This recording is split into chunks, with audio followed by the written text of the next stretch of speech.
All right, folks, I have one of the ever popular Jeep Grand Cherokees for you here today.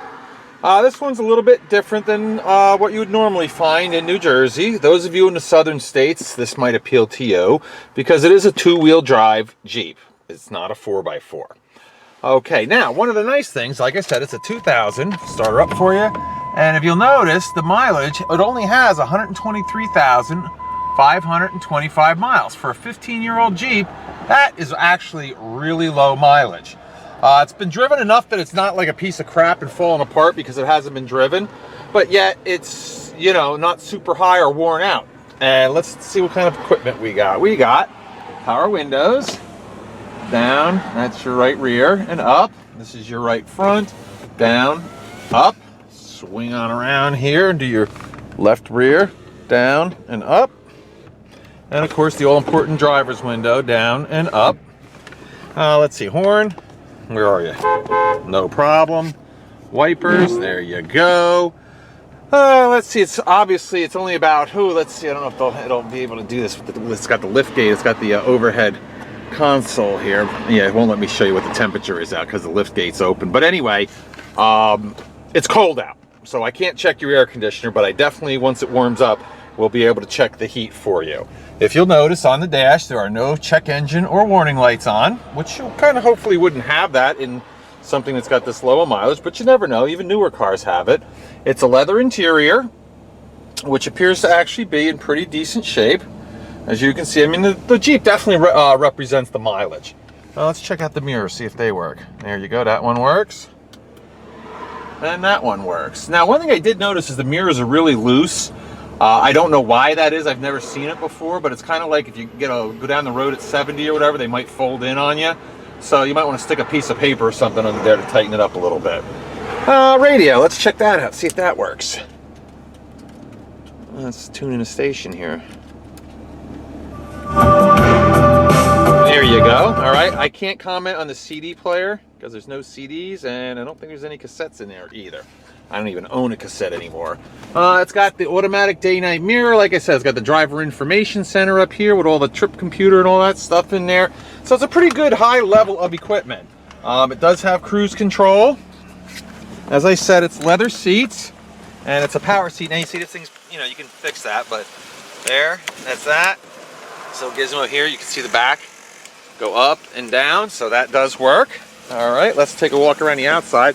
Here's your door, a little wear and tear right here. I mean, come on, it's 15 years old, you know? It looks like it's got the standard Jeep wheels, but somebody looks like they painted them black, so if you don't like it, you can paint them back the color they were. It's up to you. Left front tire has got a lot of tread. That feels almost new, that Bridgestone tire. I gotta tell you, let's check out the rear tire. Rear tire, not bad. It's probably a little less than half though. So I would take that front one and put it on the back because you want your driving wheels to have the best tread on them. Oh, I'm getting leaves inside here. Let's see, right rear on this side. Yeah, it feels about the same as the other side. Like I said, a little less than half the tread left. And obviously this front one, yeah, that's got really, really good tread on it. Yeah, so definitely, you know, depending upon where you live, you want to switch the fronts to the backs and so on and so forth. Body-wise, left front fender, nice, clean, shiny paint. No rust, no nicks, no dings. Right front door, no rust, no nicks, no dings that I can see, of course. Same thing with the rear. We got one little ding right there. So overall, this thing's actually pretty darn nice. It's got the, as you can see, it's got the roof rack with the crossbars. Deep tinted glass. Let me open this baby up. Oh look, it's got a power seat on this side too, here. And that does work. Check the back. Yep, that all works very nicely.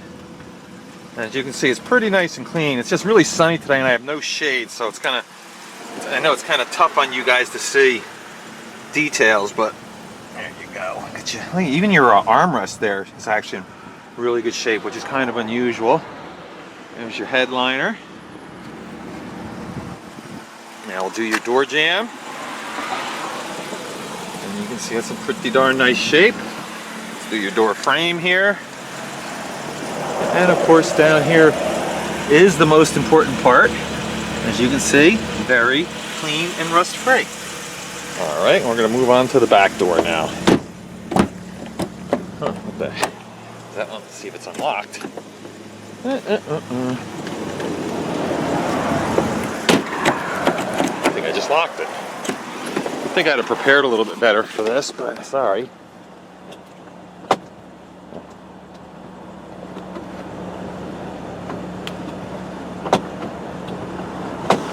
Oh goodness. Oh, sorry folks, I can't open that one up for you.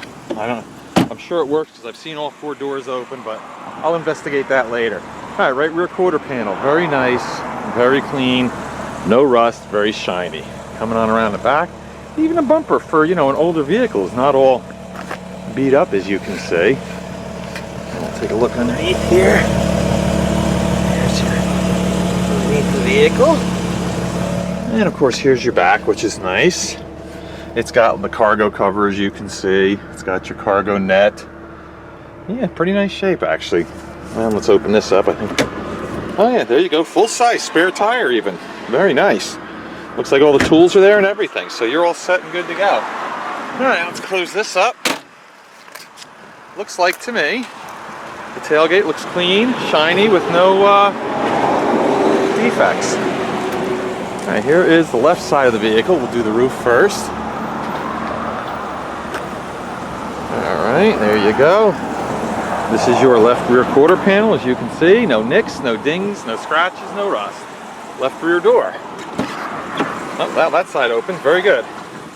No nicks, no dings, no scratches now, since I don't know what's going on over there, but I'll let you take a look. At least you can see the rear passenger on that side is nice. I'll tell you, this leather's actually in really nice shape. Well, it should be because of the low mileage, but anyway. Here's your door jamb. Now we'll do your door frame.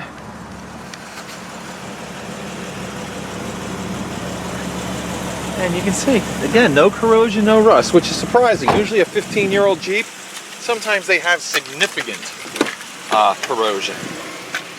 All right, here, let's go check out the driver's floor. Oh, sorry, again, with the sun, it's really tough. There you have it. No, sorry about that. There's the driver's seat. Other than a little bit of stress wear on the leather, it actually is in pretty nice shape. All right.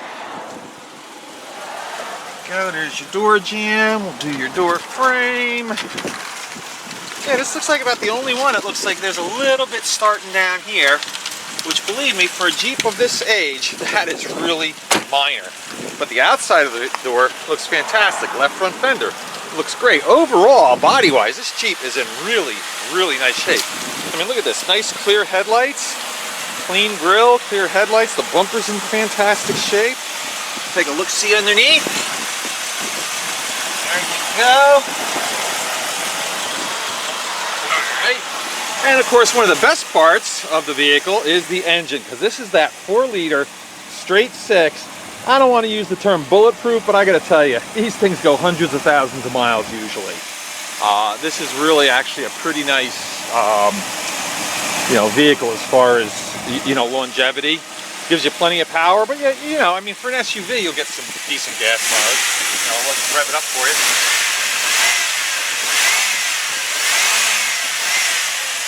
You can hear, you don't need to be a mechanic to know, that sounds really good. There's no valve train noise, no high rev knock. There's, again, seems to be in very good shape, runs really good. You are going to have to probably get 1 or 2 of those little pistons, because as you can see, I had to use this thing to hold the hood up, but that's pretty typical. They're pretty cheap. They're usually like $10, $15 a piece. And the hood even has very little in the way of stone chips and nicks, scratches, anything like that. So this is actually, like I said, a really, really, I don't know what the heck that is. It just looks like some booger in the paint, actually. But overall, I'll step back so you can see for yourself. It's a really nice looking vehicle. And what we'll do is I'll take it out for a ride to show you how nice it actually goes down the road, because that's obviously the most important thing. All right, folks, we're going to take it for a ride now. But one thing I always like to do, especially, when it's really cold out or really hot out, is show you that the vehicle will start when the engine is cold and when the engine is hot. You saw me start it before and it started fine. Well, now that it's had a chance to idle and warm up, we'll start her again. And of course, there she goes. Starts right up, idles fine, and it looks like, yep, all the lights go out. 4-speed automatic transmission. go. Like I already told you, it's the 4-liter straight 6 engine. So this is, again, one of the more Jeep bulletproof, I hate using that term, but one of the better Jeep engine transmission combinations. And it shifts nice and smoothly too.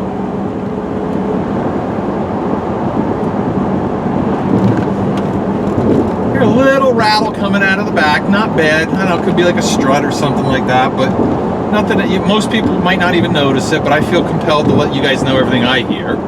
Hands off the wheel. As you can see, both my hands are off. It goes perfectly straight down the road, indicating there's nothing severely wrong with the front end. And like I said, you know, for an SUV, you'll probably get pretty good gas mileage with this thing. For an SUV, not for like a Prius or some piece of crap like that. All right, here we go. Turn around. Head back. I'll give it a little bit more gas this time on the acceleration so you guys can see it shift through the gears a little better. It'll shut up. Here we go.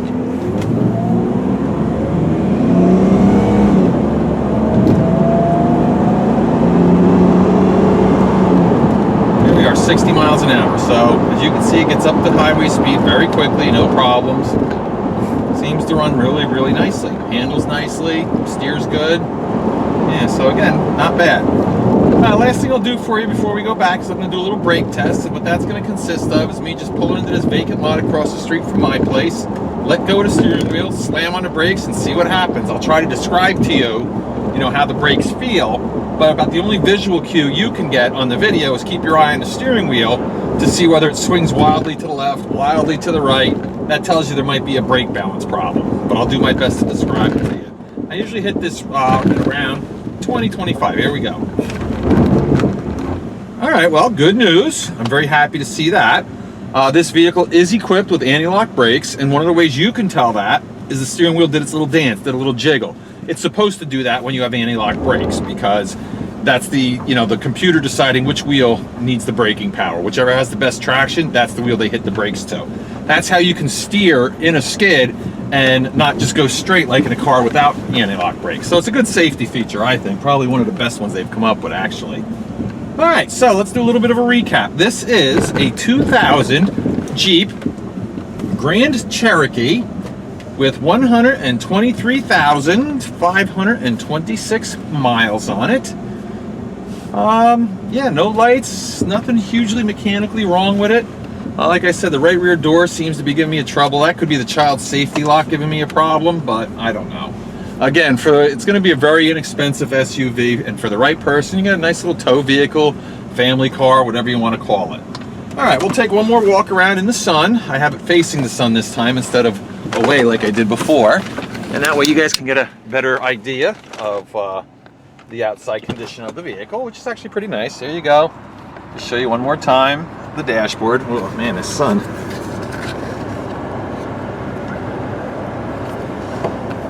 Go. There's your mileage, and there you go. No problems. Alrighty. Yeah, it's funny. The only time I don't want the sun is when I'm doing these videos. It just makes it a lot more challenging. But here you'll get a very good idea of what this Jeep actually looks like. Like I said, it's nowhere near perfect, but I'll tell you, for the year and mileage, it's actually pretty darn nice.